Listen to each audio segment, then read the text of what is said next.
Welcome to section 1.2. So in this section, we'll look into graphing. The formal title is Graphs of Equations in Two Variables, Intercepts, Symmetry. As we'll see, graphing is a tricky thing. It needs to be approached in an organized way. You're given a formula for a function, you just start plotting points left and right. That ain't the way to graph. There will be times where that's the only thing we got. We'll have to settle for that. But what we're going to learn in Precalculus 1 is how to graph certain kinds of functions. Sullivan's book creates a library of functions and then builds on that library. It's actually a pretty clean approach to graphing at this level.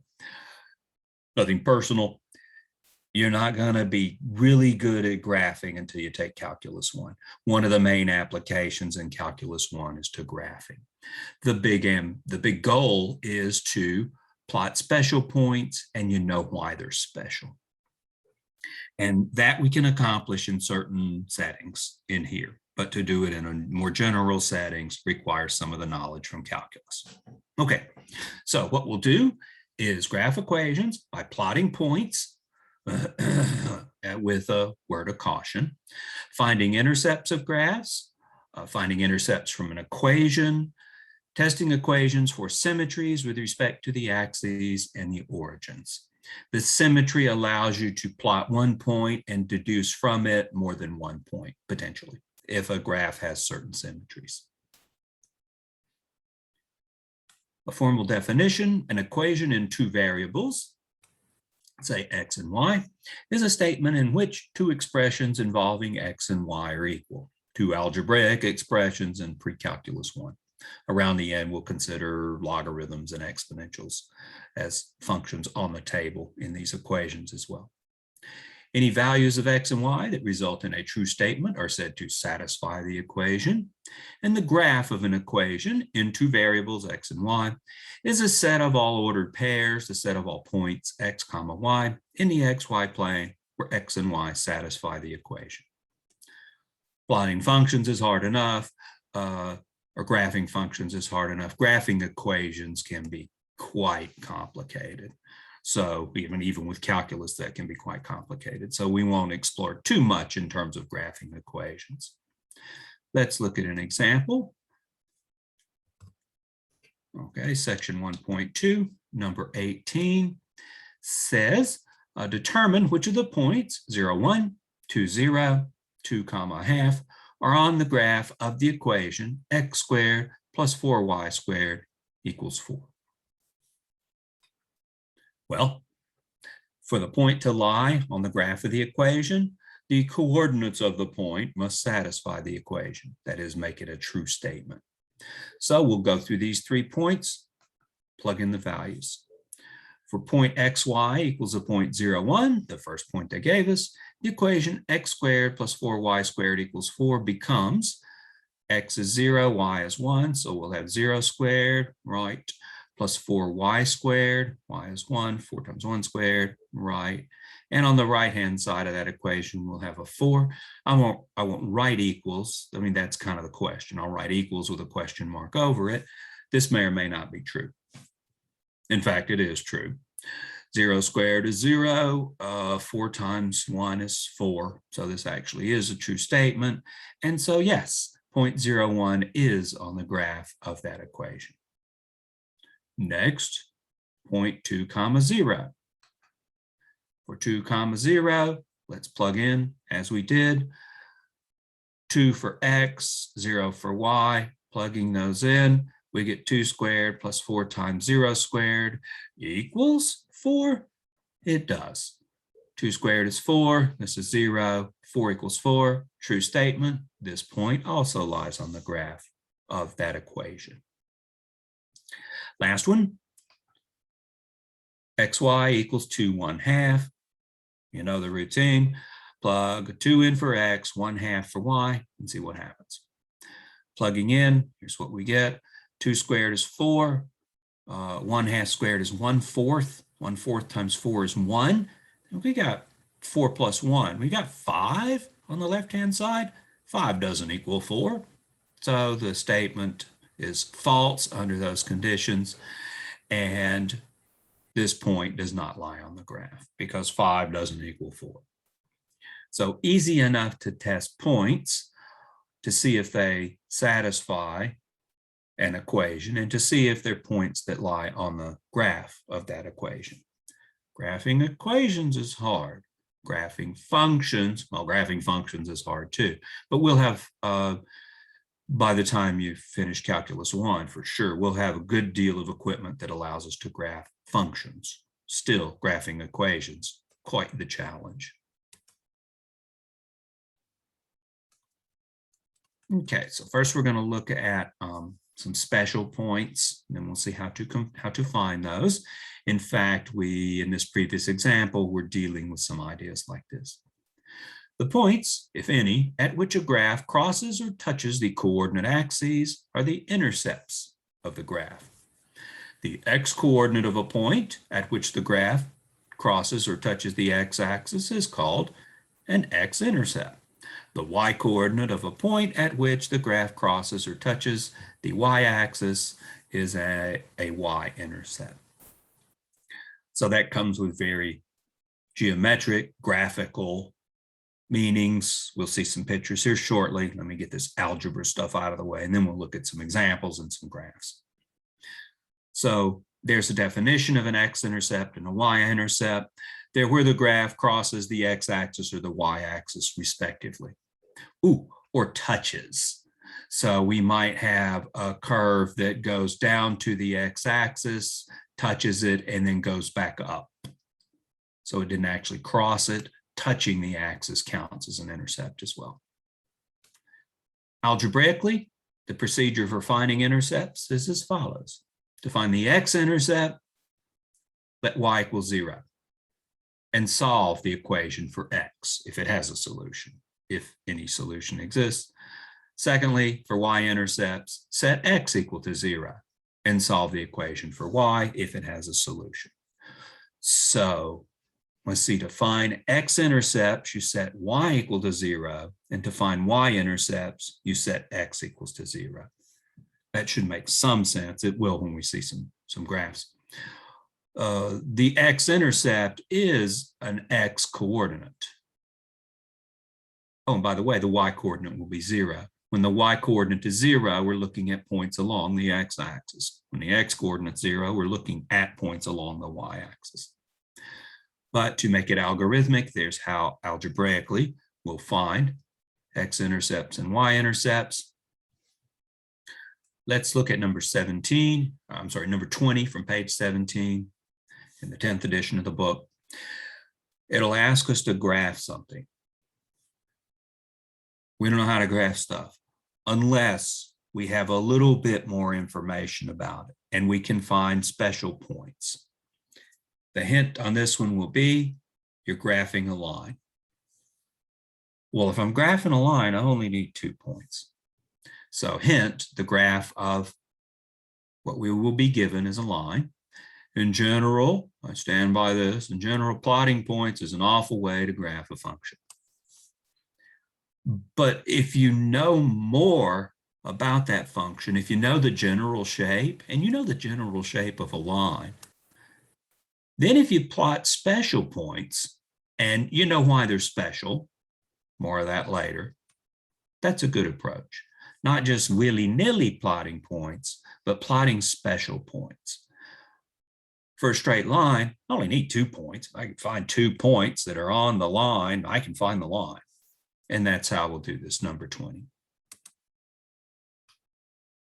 Find the intercepts and graph the equation y equals x minus 6. I could plot bunches of points and you'd see they lie along the line. Let's make this a little more logically clean and give you the hint that the graph is a line. Then you know you only need to plot 2 points. All right, they want intercepts. Fine. To find the x-intercept, set y equal to 0. Here's the equation. We'll plug in y equals 0.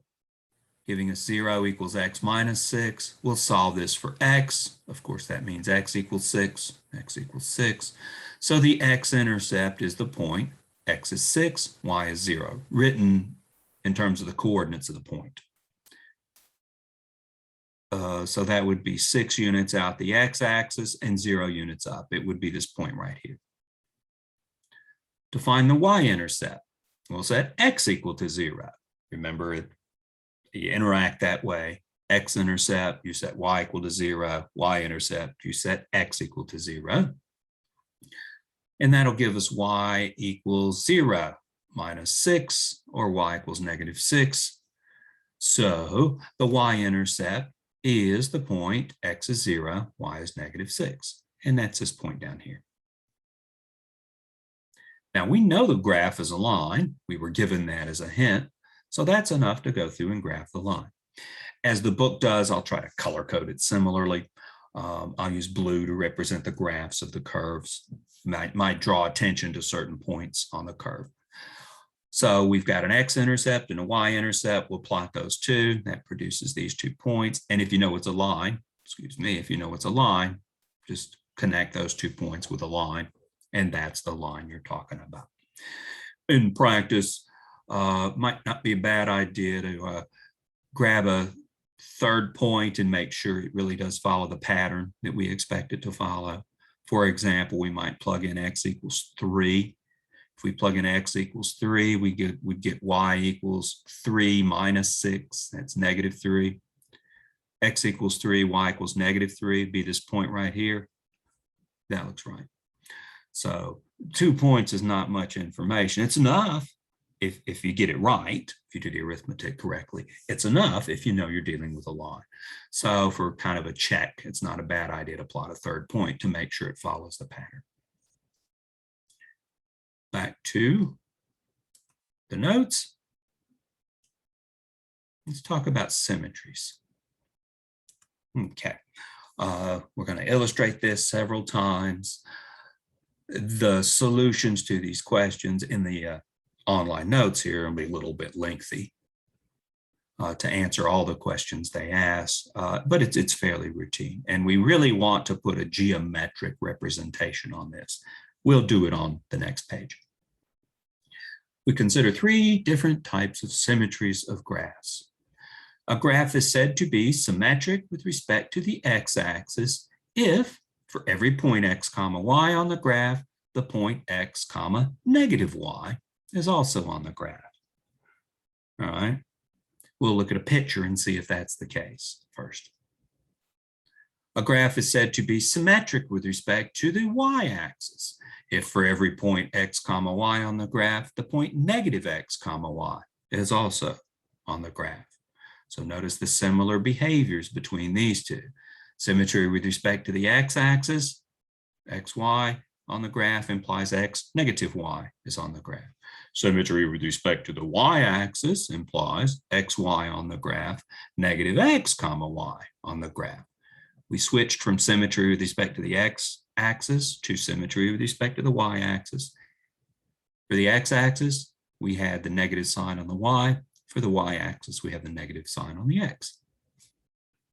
If you kind of combine those two, you get what's called symmetry with respect to the origin. That means for every point xy on the graph, the point negative x, negative y is also on the graph. Symmetry with respect to the origin. Okay. As we dealt with intercepts, we're gonna look at some examples, and then we'll have a formal test to deal with these symmetries. And then we'll do some examples of that as well. But first, let's look at 2 examples and discuss this symmetry stuff in light of those examples. Okay, here's a graph. Looks like it's a function, passes the vertical line test. Find the intercepts and indicate whether the graph is symmetric with respect to the x-axis, the y-axis, or the origin. Okay, so first, intercepts. Intercepts are where the graph crosses or touches the axis. X-intercepts. Graph crosses the x-axis here and here, and here. There is none of it, just touches it. By the way, it crosses the y-axis here. To find the x-intercepts, by definition, we look for points where the graph crosses or touches the x-axis. That's here, here, and here. We need to find the coordinates of those points. See here, well, the y-coordinate's 0 because it's 0 up or down. It lies along the x-axis. And the x-coordinates, these are 1 unit, right? So -1, -2, -3, -4. X is -4, y is 0. This is the point -4, 0. This is the origin. This is the point 0, 0. This is the point 1, 2, 3, 4. This is the point x equals 4, y equals 0. 4, 0. So there's the x-intercepts. And this has some kind of symmetry to it. It seems the fact that we went over 4 and up 0, and we went back 4 and down 0. Right? There's some sort of correspondence between these two intercepts. More of that later. And that looks like some kind of symmetry. First, for the intercepts, so we found the x-intercepts. The y-intercept is just the origin in the xy plane. It's the point 0, 0. That's the only place the graph touches or crosses the y-axis. So that gives the y-intercept by definition. Now about this symmetry stuff. Okay, so let's look at symmetry. Like I said, these are kind of lengthy discussions. A graph is, by definition, symmetric with respect to the x-axis. If every time the point x comma y is on the graph, the point x negative y is on the graph. Geometrically, for the first time, this discussion, this means that if we rotate the graph about the x-axis, then, or reflected about the x-axis, then the result will lie on top of the original graph. You get a mirror image about the x-axis. And what I mean is, imagine this is drawn on a sheet of paper. What we'll do is we'll take that sheet of paper, pick it up, turn it over, maybe right on both sides of it, I guess. But imagine this is written on a sheet of paper, which you pick up, turn over, and set back down, with the y-axis coinciding with itself both times. So what you'll do is you get this stuff over here on the right-hand side appearing as a mirror image. You turn the piece of paper over here on the left-hand side. And this stuff on the left-hand side will go over here to this stuff on the right-hand side in a mirror image way. Were you to do that, see if you believe this, I want to make it this in terms of pictures. If we were to take this and fold it about the y-axis, take quadrants 1 and 4 over here to quadrants 2 and 3 respectively, and take 2 and 3 to 1 and 4 respectively. Here's what the graph would look like. So let's see, for this part over here that behaves like this, so we start at the origin, we go up, we reach a maximum, and then back down.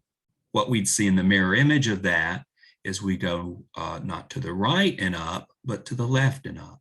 So we'd see it go up to here and come down. We'd see a little shape like this, the mirror image of this. What we would see if we folded this over, this part would appear over here on the right-hand side. Here, we're moving to the left and going down. Over here, we'd move to the right and go down. And we would produce from what's over there in the left half plane of something that looks like this. More of this later, we'll illustrate it with particular little pictures. But if we were to replace all x values with negative x values, what you would get then in terms of symmetry with respect to the x-axis is you'd get the graph of something that looks like this. Okay, so for symmetry with respect to the x-axis, we wish to replace, let's see, we want to replace symmetry with respect to the, I just gave a conversation about symmetry with respect to the y-axis, didn't I? And we're considering x-axis first.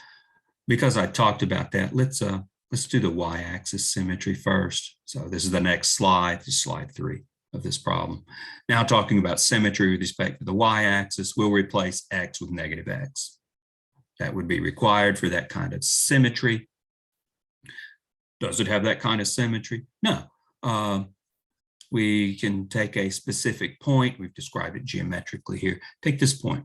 This is the point, looks like it's 2 comma, what, 25? But we go over and up and we find this point here. But if you replace x with negative x, you go back and up. And there's not a point over here. I'd expect for this little lump in the first quadrant for there to be a corresponding little mirror image lump over here in the second quadrant, if we had symmetry with respect to the y-axis, and we don't.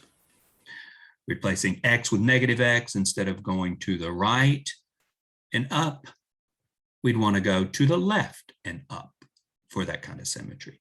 Notice if we go to the right and down, we find an arrowhead over here.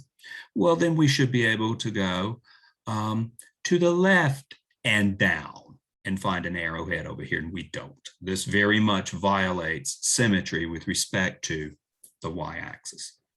Now let's go back and look, slide 2, look at that symmetry with respect to the x-axis. Okay, so the story here would be mirror images with respect to the x-axis. So this time, instead of taking the piece of paper and flipping it over and keeping the y-axis fixed, we take the piece of paper and flip it over and keep the x-axis fixed. So what we would expect to see is what happens above the x-axis. There's mirror image versions of it under the x-axis, and there's not.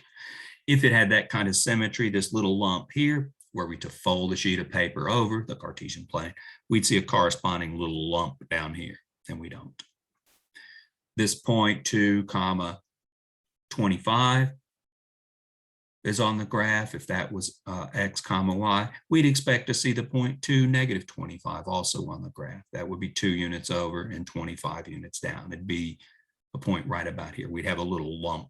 It would be the little minimum that would correspond to the lump if it was there when we folded it down. We got a minimum over here. So it doesn't have that kind of symmetry either.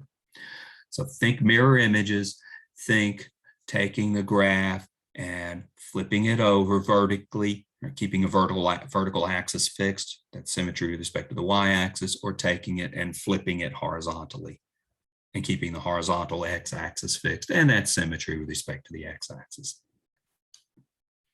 Okay, slide 3, we did this. Let's look for symmetry with respect to the origin. Okay, this one's a little harder to describe, but it turns out this graph has that kind of symmetry. That's why I put this one in the notes. For every point xy on the graph, we'd expect to see the point negative x, negative y on the graph. Geometrically, this means if we rotate the graph about the x-axis and then rotate it about the y-axis, the result will lie on top of the original graph. So let's concentrate on this part in the first quadrant. If we were to take the idea of writing this on a piece of paper and turning the piece of paper over, if we were to take a mirror image about the y-axis, this little lump would give a little lump here in the second quadrant. We'll then take a mirror image about the x-axis. Then this little lump that would be in the second quadrant appears down here as a little lump in the third quadrant. And in fact, this lump corresponds to this lump in terms of symmetry with respect to the origin. This one does have that kind of symmetry, but let's look at it in terms of points a little bit more. Specifically, here we go 2 points over and 25 points up, and that gives us this little peak here. So 2, 25. How about -2, -25? Change the coordinates of 2, 25, you get -2, -25. This point here, in symmetry with respect to the origin, corresponds to this point here. Here we went 1 unit over, and I'm not quite sure how many units up, a little more than 10. Notice the way they've labeled the y-axis for some reason, but 1 over and a little bit more than 10 up. Should be able to go -1 over and a little bit more than 10 down And we get a correspondence between a point here and a point here. Hey, we got an intercept here. That was easier to deal with. We went 4 units over and 0 units up. So we should be able to go 4 units back and 0 units down, and we get the corresponding point. If I go 5 units over and however many units down, there should be correspondingly 5 units back. We went down before, we go up this time. So it's a combination of to the right and up versus to the left and down, or to the right and down versus to the left and up. The negative sign goes in. Left gets swapped for right and up gets swapped for down. Again, we'll draw a picture that's more interesting to illustrate exactly what the symmetry with respect to the origin means.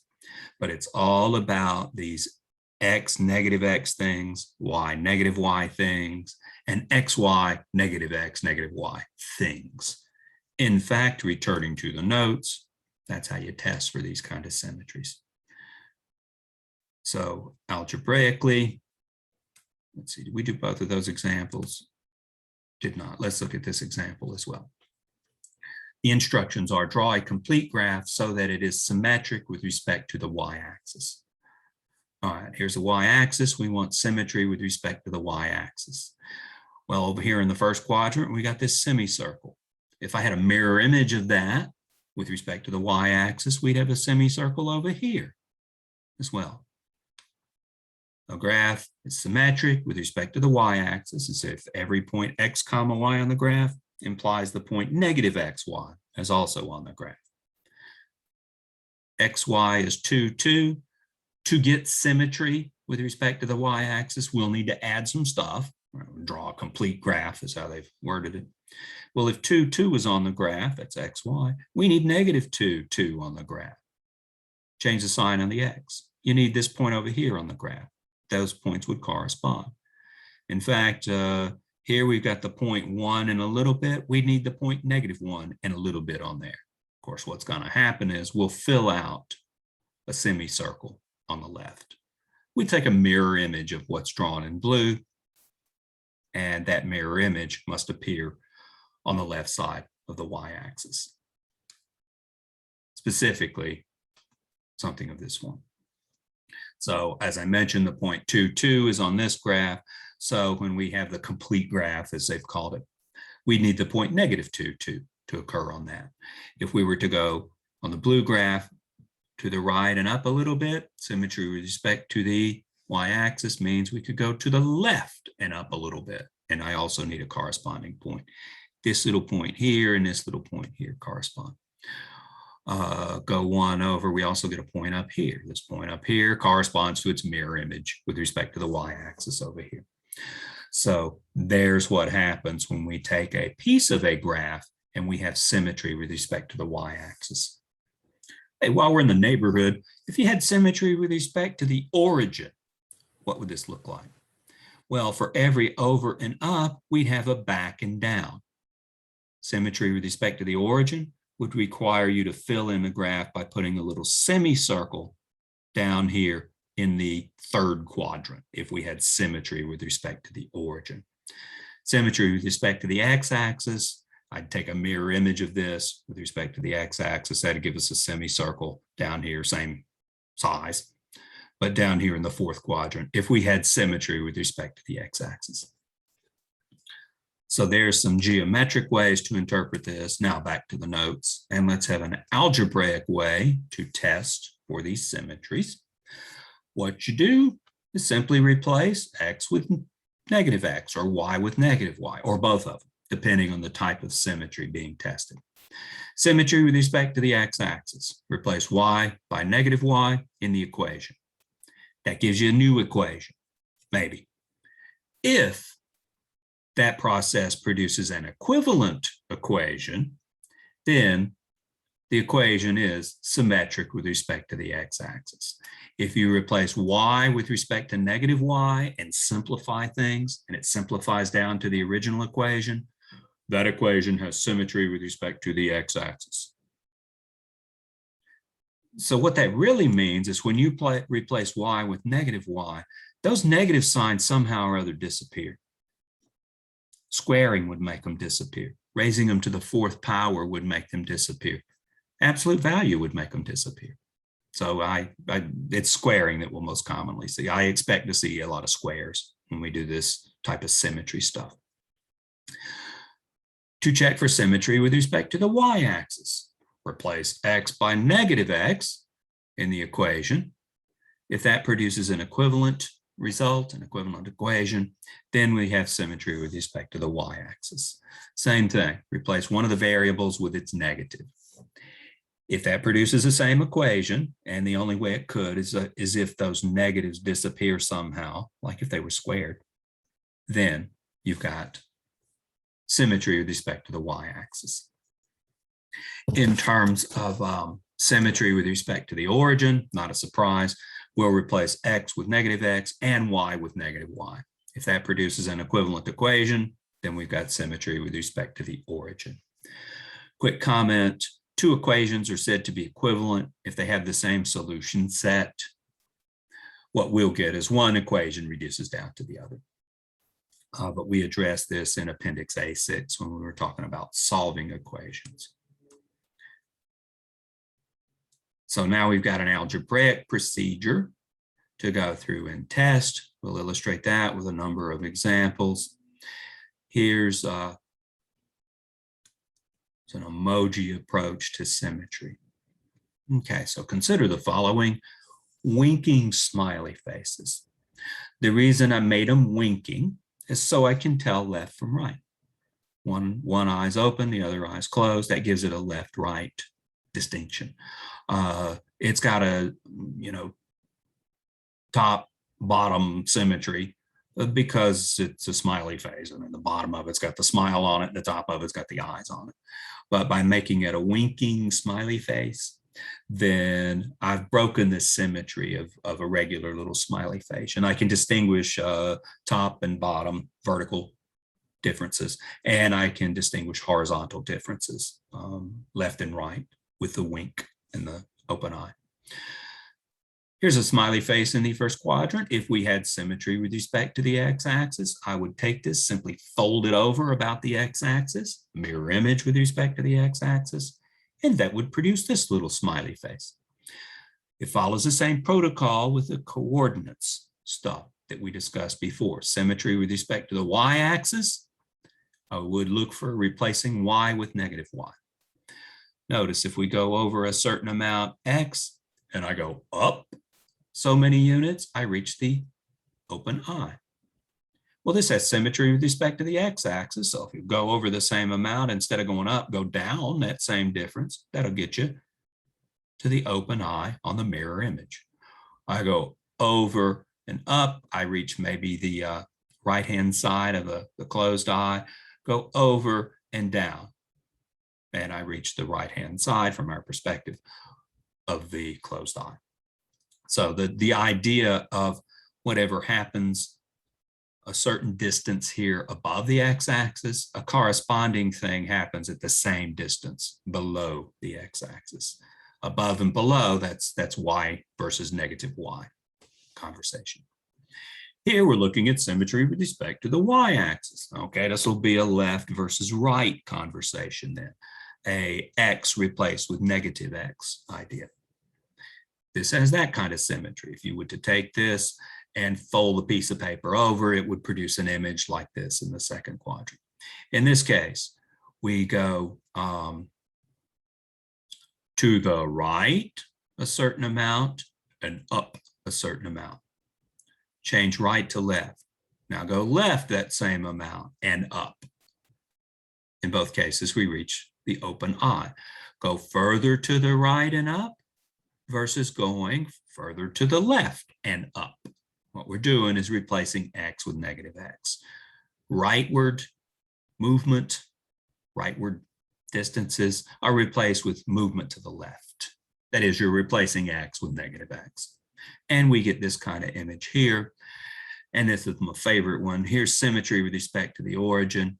Whatever happens by going x, y, right and up, there must be a corresponding behavior when we go left and down. We go right and up a certain amount, gives us the open eye. If you'll go right and up, open eye, left and down, open eye. Further right and up, closed eye. Further left and down, closed eye. So we get this kind of symmetry here. Notice if you take this little smiley face, fold it over about the y-axis, you get it over here in the second quadrant, it would look like this. And then if you took this and folded it down, that is, take a mirror image with respect to the x-axis, it would produce this. Fold this over and down, it produces this. Or if you like, fold it down and over, and it'll produce this. So this symmetry with respect to the origin, in some sense, is a combination of these two symmetries. It doesn't mean it must have these two symmetries. It's some kind of combination of the two. Think of folding over and then down, or down and then over. And that's how this can be produced in some sense out of these symmetries. So there's a very geometric way to think of these symmetries with something a little more interesting than graphs of functions or graphs of equations. Okay, so let's just do an example to test for symmetries, and then we're going to go through and look at some special equations. We're trying to graph functions as best we can, and we don't have a whole lot of equipment. We've got this symmetry stuff. And the beauty of symmetry is if you plot one point and you know symmetry, that may give you other points. For example, if we're graphing a function and I find this point here where the open eye is, that point's on the graph of the function, and I know the function has symmetry with respect to the y-axis, well, that means there's a corresponding point over here. So you get, by plotting one point, you get a second point for free. And that's why you use the symmetry stuff. So let's look at the remaining examples. Here's an equation, a rational equation. List the intercepts, test for symmetries. Okay. To find the how's it worded? We can't set x equal to 0. That gives us division by 0. So can't do that. To find the x-intercepts, if any, we would set y equal to 0. If you set y equal to 0, this gives the quotient, the rational function, set equal to 0. The only way a quotient can equal 0 is if the numerator equals 0. Oh, and the denominator doesn't. So we'll take x to the 4th plus 1, set it equal to 0. That corresponds to x to the 4th equals -1. But if you raise any real number to the 4th power, it won't be negative. It'll be non-negative. If x is 0, it'll be 0. If x is not 0, it'll be positive. So it won't be negative. So there's no x values that satisfy that. So this must not have any x-intercepts because there's no x values that make that numerator 0, because there's no x values that do this. No x-intercepts. Y-intercepts. Well, for y-intercepts, as we said to begin with, we'd set x equal to 0, but you can't set x equal to 0 because then you get division by 0. So there's no y-intercepts either. So not a good example for intercepts, doesn't have any intercepts at all. But maybe it's got some symmetries. Let's test for the 3 kinds of symmetries. And we have an algebraic way of doing that now. To test for symmetry with respect to the x-axis, we'll replace y with -y and see if you get an equivalent equation. Replacing y with -y, we'll take that and replace it with -y, produces this. We could move that negative sign to the other side and it gives that. And that's not equivalent to what we started with. It's the negative of what we started with.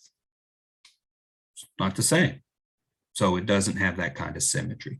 Maybe specifically, if I plug x equals 1 into this and plug x equals 1 into that and see what we get.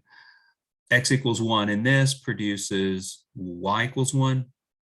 1 plus 1 over 2. Yeah, that's 1. This produces, when I plug in x equals 1, this produces y equals 1. When I plug x equals 1 into this, it produces y equals -1. So they're not the same. They would be, after some algebraic manipulation, they would look exactly the same if they were equivalent equations. But they're not. So it doesn't have that kind of symmetry. So let's test for symmetry with respect to the y-axis. What are you going to do there? Replace x with negative x. You're going to get the same thing. I said I expect to see squaring, or at least even exponents. There's an even exponent right there. That'll absorb negative signs. Oh, but that one won't because it's odd. That exponent of 5 won't absorb negative signs. So let's go through the test for that. Next slide. Testing for symmetry with respect to the y-axis. Replace x with negative x and see if you get the same thing. So we'd have y equals negative x to the 4th power plus 1 divided by 2 times negative x to the 5th power. Substituting negative x for x. The exponent of 4 being even absorbs that negative sign, giving us x to the 4th. Down here, we get negative 1 to the 5th, which is negative 1 times x to the 5th. That produces a negative sign. And you know what? That's the same thing we had last time. Before we had the negative out front, here we got it in the denominator. It's the same problem that we had in the previous example. I can still plug in x equals 1 and I get different things out. It doesn't have that kind of symmetry. Well, I picked this one not to illustrate symmetry with respect to the x or y axis, but to illustrate symmetry with respect to the origin. So it failed those first 2 symmetry tests. Let's test it for symmetry with respect to the origin, where we will replace both x with negative x and y with negative y. Remember how we got negative signs in the way in those first 2? Now we're going to get 2 negative signs in the way, and they're going to fix each other. The 2 negatives will get together to produce a positive, and we'll have the same equation we started with. So replace x with negative x and y with negative y. So we'll write a negative y here, done. Replace x with negative x, replace x with negative x, it's done in the parentheses. What happens when you simplify? Well, you're stuck with a negative y on the left. The exponent of 4 absorbs that negative sign. Again, we get negative 1 to the 4th power, which is 1 times x to the 4th power. Raising to the 5th power kind of spits a negative sign out, produces a negative 2x to the 5th. Hey, we got negatives on both sides. Multiply both sides by negative 1. Cross multiply with a negative 1 if you like. That produces y equals x to the 4th plus 1 over 2x to the 5th. Cancel the negative signs. They're both factors, so we're okay on cancellation. And that's the same thing we started with. So replacing x with negative x and y with negative y produces the same equation. It's definitely equivalent to the one we started with, and this does have symmetry with respect to the origin. When we plugged in x equals 1, we got out y equals 1. If we plug in x equals negative 1, we did that as well. We got out y equals negative 1. The point 1, 1 is on this curve, and the point negative 1 is on this curve. 1, 1, I go 1 over, 1 up. Negative 1, 1, I go 1 back and 1 down. That's very much symmetry with respect to the origin. Now that's a particular point, well, 2 particular points that lie in corresponding positions for this kind of symmetry. That's not enough to show symmetry. To show symmetry, you have to do these manipulations here, but that gives it a little bit of a geometric interpretation. Like when we had the smiley face in the first quadrant and then smiley face in the third quadrant. In a sense, a correspondence like that. Okay, now for some stuff I'm not particularly fond of. We're gonna plot points for x, an integer between -4 and 4 for the equation y equals x squared. And we're gonna guess what the graph of y equals x squared looks like based on that. That's me. I think I've reworded what the book says. It's a guess because we can't plot all the points on this curve. I don't really like this. It requires us to guess, but a clear pattern emerges, and it's all we've got at this stage. So we'll make a table of x and y values. -4 to 4. So here's the X values, -4, -3, -2, -1, 0, 4, 3, well, 1, 2, 3, 4, if you like. Just read it down and then up. And I've got -4 to 4 in that order, all the integer values. That's what they wanted. And all we do is take X values and square them to get Y values. Square -4, get +16. Square 4, get +16 as well. That's the reason I wrote them with the 4 and the -4 corresponding. The squaring will absorb that negative sign. -3 and 3, they both produce 9 in the squaring. -2 and 2 both produce 2 squared, 4. 1 and -1 both produce 1, and 0 produces 0, of course. Plot those points. Here's an image from the book. This is actually an example in the book. They played with the aspect ratio, it's called. This is 4 units along the x-axis. Notice if we go that same distance along the y-axis, that'll put us somewhere up around here. It's around 10. So 4 units on the x-axis, that's a distance that corresponds to 10 units on the y-axis. So this isn't a 1-to-1 aspect ratio, it's sometimes called. They've shrunk the y-axis. And the reason they did that is, were we to graph this to scale, it'd be really big, right? We get a really big opening upwards, as you probably know, it's called a parabola. We get a really big opening upwards parabola. If at the same scale we plugged in 4, we get out 16. Well, on the same scale, that's going to produce something right near the top of the screen.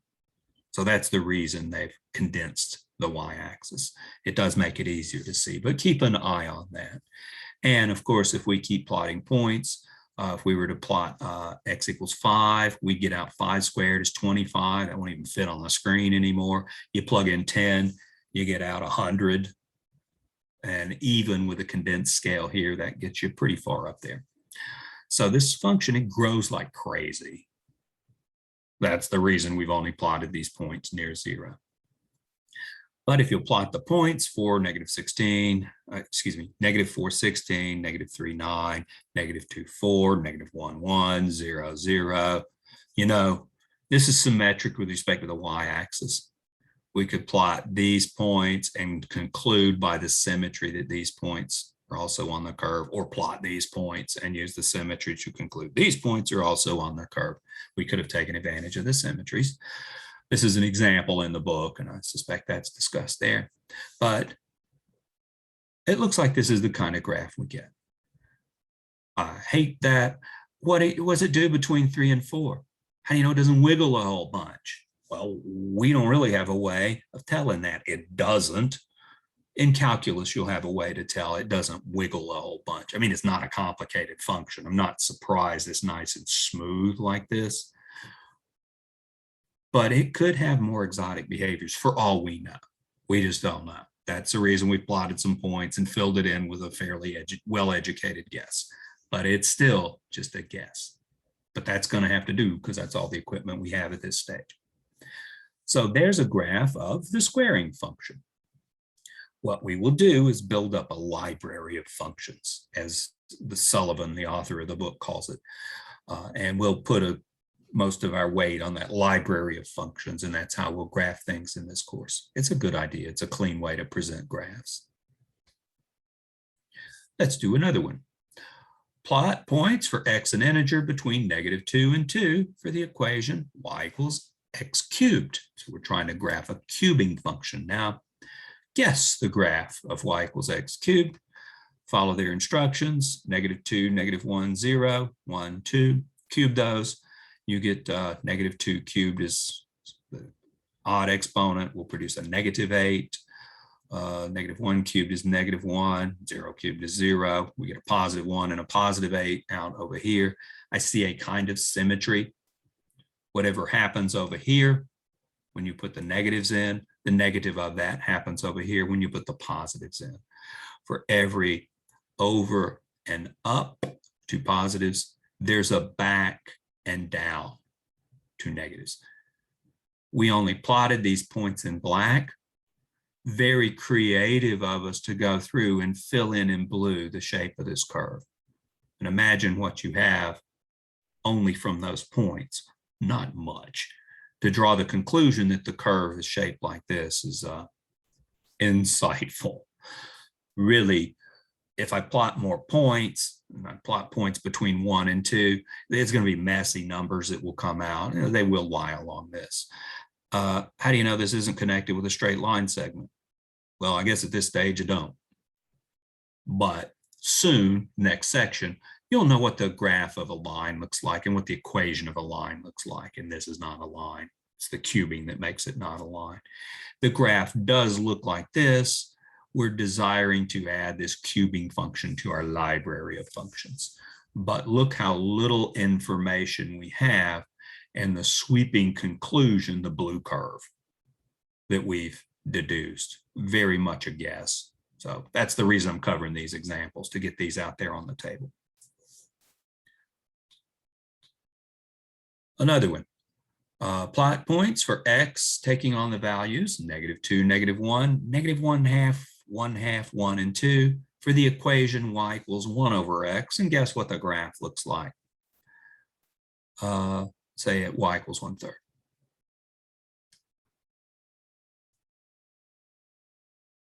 I think that's a little typo. I want to guess what the graph looks like for y equals 1 over x, the graph of this. All right, so here's the points, -2, -1, -1/2, +1/2, 1 and 2, aligning the positives and the negatives again and see if there's a pattern. There is. The reciprocal of -2, 1 over -2 is -1/2.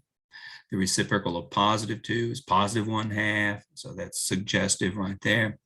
-1, reciprocal is -1, it's its own reciprocal. 1 over 1 is 1. 1 over -1/2 is -2. 1 over +1/2 is +2. They're just the multiplicative inverses, the reciprocals. Plot those points. So we'd have -2, -1/2. -2, -1/2, this little point here. -1, -1. -1, 1, this black point here. -1/2, -2, this black point here. And you get these 3 points over here as well. So we've only plotted 6 points. From that, we're guessing this stuff in blue. Let me inspire that a little bit more. If we take numbers over here that are close to 0, but positive, little small positive numbers like 1/10 or 1/100th, when you take reciprocals of those numbers, you take a reciprocal of 1/100th, that's 100. So when you take little positive numbers in, this reciprocal function is going to get big positive numbers out. The closer you get to 0, the bigger those numbers get. That's the reason it's behaving like this. You probably know, it's said to have a vertical asymptote at x equals 0. And the function gets steeper and steeper as we approach 0 from the right. It also gets steeper and steeper as we approach 0 from the left, but it goes down on the left-hand side and up on the right-hand side. Similarly, if I take reciprocals of big numbers, moving way out the x-axis, maybe out here all the way to 4, the reciprocal of 4 is 1/4. It's a little number. The reciprocal of 10, somewhere over here, is 1/10. So what's happening is this curve is getting close to the x-axis as we move to the right, and it remains above the x-axis, positive. To the left, I put in numbers of big absolute value like -10 somewhere over here. We'll get out -1/10. You'll get something that's close to the x-axis, but still below the x-axis. It's got a horizontal asymptote of y equals 0. But plot those 6 points and then maybe trust the book. It's just a guess as to what the graph of y equals, it should read 1 over x. I'll fix that in the notes. What the graph of this function looks like, and we're guessing it looks like this. So we'll add this to our library of functions. What's up with those dotted lines? What are they getting at there?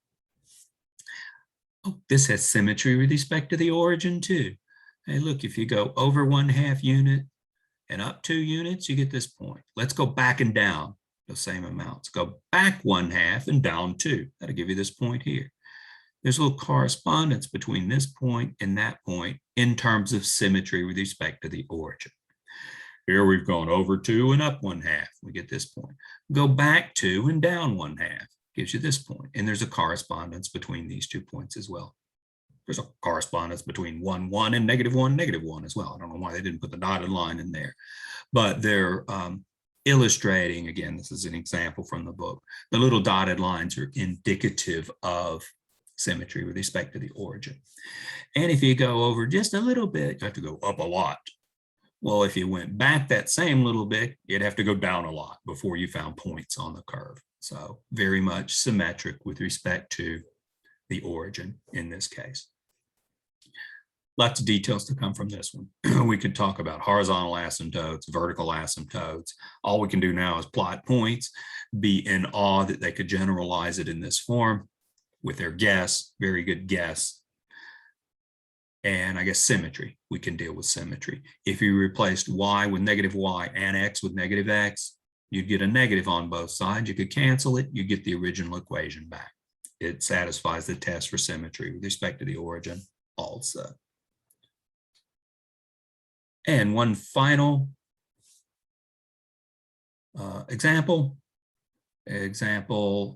This is exercise 84 from the section, says the solar electric generating systems at Kramer Junction, California, use parabolic troughs to heat a heat transfer fluid to a high temperature, some sort of solar generation of heat and presumably then electricity.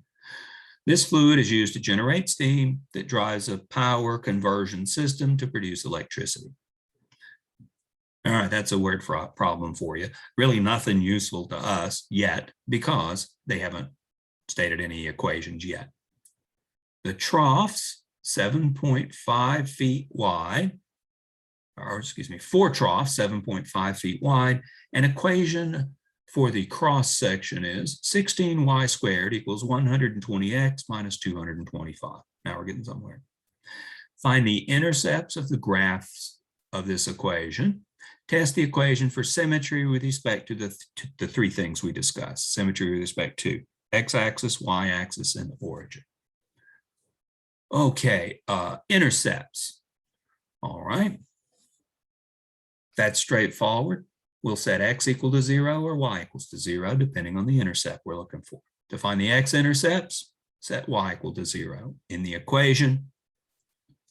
That'll give us 16. We set y equal to 0. 0 squared equals 120x minus 225. We set y equal to 0 to find the x-intercept. Produces the equation 0 equals 120x minus 225. Rearrange that, pause the video and convince yourself the arithmetic is correct. But what we've done is taken the 225 to the other side and then divided by 120. To produce x equals 225 divided by 120, that yields an x value of 15/8. So the x-intercept must be 15/8 was the x value, x-intercept, of course, the y value was 0. So there's the intercept. All this stuff about solar power and so forth just boils down to manipulating this equation. They ask us for intercepts. So x-intercept, how about y-intercept? For y-intercept, we'll set x equal to 0. So we'll have 16y squared equals 120 times 0 minus 225. Here that is, and now we'll solve for y. Rearranging, that gives us 16y squared equals negative 225. Let's divide the 16 out rather mindlessly and produces this. So we get y squared equals negative 225 over 16. But no real number squared can be negative. There are no y values that satisfy this. No real y values that satisfy this. Well, if this has no solutions, then there must not be any y-intercepts. So this has an x-intercept is given initially and no y-intercepts. So that takes care of the intercepts.